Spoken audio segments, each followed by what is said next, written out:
First thing we need to do is to set up our document that we're going to work in. So we'll go to File and New. I'm setting this up as an 8 by 10. It can either be 8 inches wide or 8 inches tall, whatever you decide you want it to do. So if you wanted it long or tall, whichever one you want. I'm just going to keep mine tall. 8 inches wide, 300 DPI, keep our color mode at RGB. We'll say OK to that. So this is what we are working with. Let me close, there we go, that one out. Inside of this one, the first thing we need to do is to place the tree inside of here. And again, I'm giving you 2 folders of campus trees. You can open these up. The reason I had to split them up is because they're large photos and Moodle doesn't like too much to work with. What I'm looking for is the edges of the trees that have a good sky in the background. If I've got too much building, it's going to be difficult to remove the sky. And so I'm looking for good negative shaped areas to work with. Great negative shapes on this one. See if I can find one that doesn't have one. Yeah, sometimes the edges of buildings, if you want one, that would be cool to add into what we're working with. There's a good edge shape that we're working with. Let's see here. Let's use that one. We'll use that one for now. So I'm going to drag this one into my document. Literally, I'm just dragging it on to that particular page. If I want, I can rotate it. For now, I'm just going to keep it up and down so that it'll make everything a lot more simple. And we'll place it into there for what we're working on. Fair warning, when you drag something into there, remember it's going to make a smart object. Smart objects are a little bit more difficult to work with. You can rasterize it if you want to. I'm going to keep it that way simply because what we're doing won't require us to rasterize it. What I need to do is I need to get rid of the blue background. And I'm going to do this by making a layer mask on top of it. To do this, we need to select the tree. Okay? What's the simplest way of selecting a tree? What's normally the way we do it? Quick select. You've got your quick selection tool up here. I'm going to show you another way. Instead of selecting the tree, I'm going to select the sky, and then I'm going to invert that. So whatever was selected will not be selected.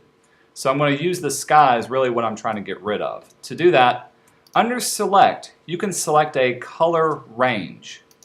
And this will allow you to select an area of like colors that you can work with. By the way, you can change your preview. Right now you can see the preview is just white. I'm going to keep it at none, just so I can see the area that I'm working on. Under my preview, when I click on an area, this is what I want to select. So I'm going to click on the blue. You see how it becomes white down here? This gives me the idea of where I'm selecting. So if I was to select something darker, you can see the darker pixels get selected. And I told you we need to invert this. So I'm actually not wanting to select that. So I'm going to invert right there. So that's what we want. I can then adjust how blue I want it to be. So with the fuzziness, you can see if I bring it down, it's getting a little less of the blue, and this lighter blue is up here. I want to bring it up as much blue as possible. I can go all the way to 200. I can back it off just a little bit. Right about there is pretty good. Have I lost everybody so far? Easy, easy. We're working under color range. We'll say OK to that. Now I've got it selected. Everything except I've got the area that I want to keep. Now that it's selected, all I've got to do is turn on a layer mask. Remember, masking will allow us to undo what we're working on. So right here is our layer mask, and I've gotten rid of the blue background that we're working on. Very, very simple, very easy thing to do. Okay, now that I've got the trees set up, the second thing I need to set up will be my image, photograph that I'm actually working on. Let's see if I got mine. So there's that. We'll pull this into Photoshop. Here's my picture. You can take your picture looking any which direction that you want. We need to do the same thing for my photo, so I'm going to drag it into here. I will need to scale it down. And for now, I'm just going to place it right there. Make sure I'm going along this right. Same thing, we need to remove the background away from here. This time, I'm just going to use my quick selection tool. I'm going to refine the edge. Quick select, I can click and drag over it. I'll zoom in so you can see.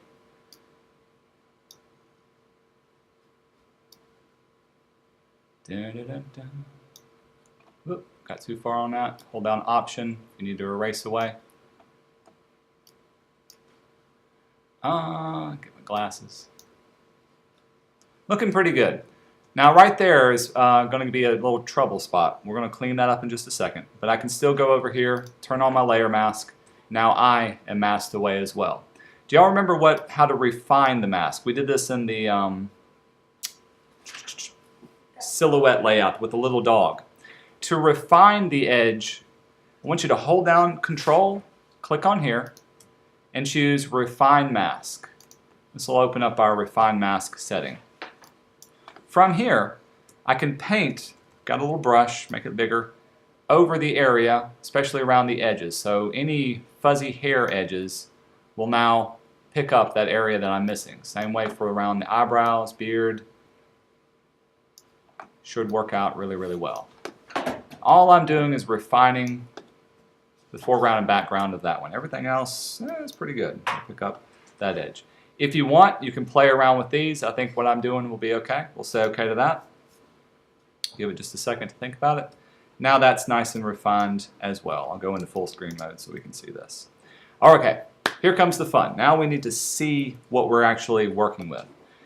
To put my image inside of the tree, all we're going to do is create a simple clipping mask. Remember, you can hold down Option and click between the two. And so that will put me inside of this particular area. Automatically, you can see there are places that I won't show up or places I will show up. So with this, you may want to start changing the position of things. So I can move the tree around and see what would give me the best look. Maybe change the scale or the size of it. I haven't used this image yet, so I'm working without a net. Let's see how well it'll work out. Let's see, sometimes you can turn it sideways, get a totally different look and feel. Hey, now we're working with something. Since the tree is kind of amorphous, I can squash it a little bit and still be able to work. Let's see. That looks pretty good. I kind of like the way. Now, I'm not worried too much about this. I'll add that in later. I'm looking at this edge. I'm trying to see what that'll look like once it's coming out of the back of my head. Like that, we'll lock it in. Place myself inside of the tree. I've made the layer mask. I can adjust things as well. Going to the back of the next page. At this point, there's several things that we can do to bring my image back out so I can see myself. I've got this set up. Notice everything has its own little layer mask, so I can easily erase things away and move things around. If I wanted to adjust how these blend together, we can also do the blending, set the, what was it called? The blending options for this one. I'm going to select this layer. Under your effects, there's the blending options. And we did this when we did mock-ups for your stuff for last semester. Under Blend If you hold down Option, you can adjust how the layer will blend with the other. If you go too far, it's going to see how it slowly blends into there. If you hold down Option, you can split that apart and actually tell it where you want it to blend, giving yourself more or less of your image. That's not doing too much for this one. What I really want to do is to see more of my ear. That's what I'm trying to pull up. Okay, we'll keep it about like that. We'll say okay to that. If I need to absolutely bring out part of my face, so this part is obviously being lost, and I really want to keep that, that silhouette, that edge, I'm going to make a copy of it. So right now, this is being clipped inside of this. But if I made a copy of this one, just drag it down to New. It's copied. I'm going to ungroup it or unclip it. There it is outside of that layer. You can see it's starting to come back a little bit more. The reason you can't see the whole thing is because under my blending options, I need to readjust these back to 100%. And there I am. There we go. Have I lost anybody so far? No, I've got a lot of different layers. Each one's doing something different. But this layer is on top of everything that's behind here. Now let's have some fun. I'm going to select my layer mask. From here, it's simply a matter of masking in certain areas. I can use my gradient tool. Set my, lost it. There we go. Set my gradient to be, well, come on. Oh, I see what I did. Foreground to background. And wherever I fill in a gradient of a black, it will mask that away. So I'm adding just kind of a black gradient to that area. You can see it starting to show a little bit more. Hey, maybe let's open back up. Let's play around with the blending as well.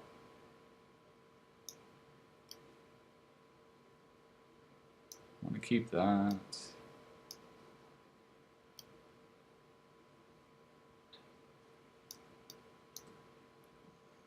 Looks a little better.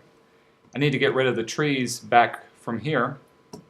Swap to my brush, select the tree area, and really all I have to do is mask out that particular area. I'll brush a lot bigger.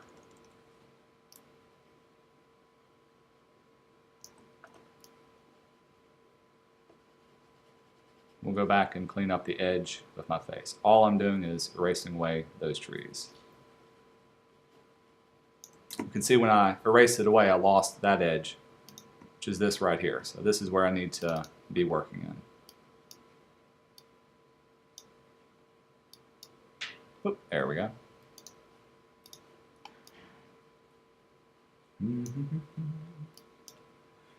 I've got a very hard edge brush. Try to keep it soft. Drop the opacity. Paint back in a little bit. I'm losing it.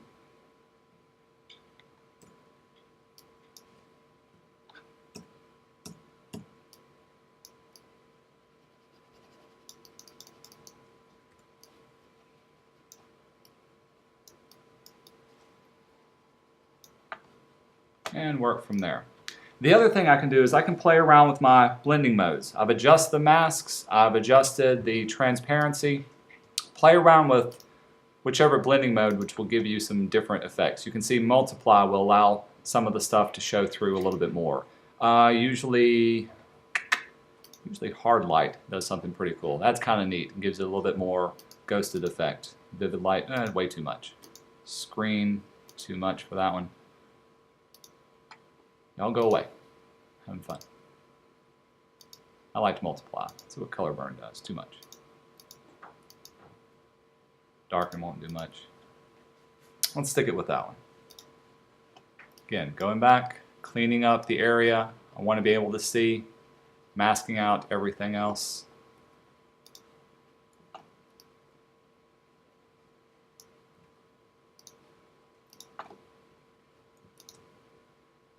I need to refine it. I'm picking up some of that hair. That's looking good. Very, very quickly, that's how I added that from there. I don't like the color that's on here. If I convert it all to black and white, it'll tend to blend everything a little bit better with what we're working on. Another thing, if I chose a different tree, maybe one that's a little bit more full, I could easily blend into certain areas. Here's how we're going to add a layer style or a layer adjustment to make everything black and white. I've selected my very topmost layer. Under our adjustments, it's got its own little palette, we're going to use the black and white adjustment palette. This will add a black and white adjustment layer to the very top. Now notice that everything is black and white. From here, I can start to change up how the colors interact, making the reds lighter or darker. Giving myself a little bit more of a silhouette. I can go back in here and start to clean up the bottom edges of this. Make it look like I'm a little bit more ghosted, transparent from there.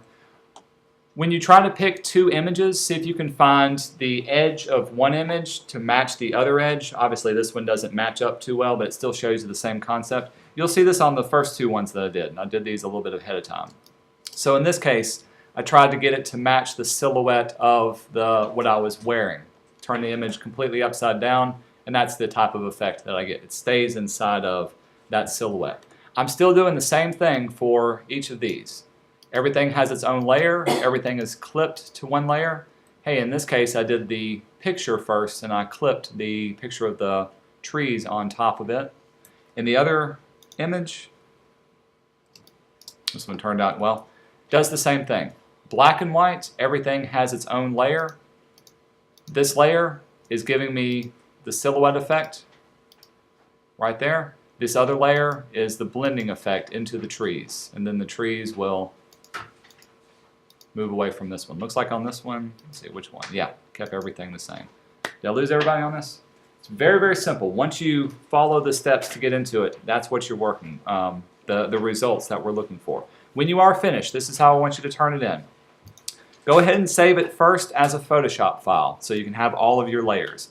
Then flatten your image. Remember, you can go to Layers Palette, down to Flatten, discard everything, and then save that one as a JPEG. So you're saving 2 copies. One is a Photoshop, come on. The other is a JPEG. The JPEG is what you'll upload to Moodle once you are finished. Pretty cool? Okay, I'll turn it over to you and let y'all get started on this one.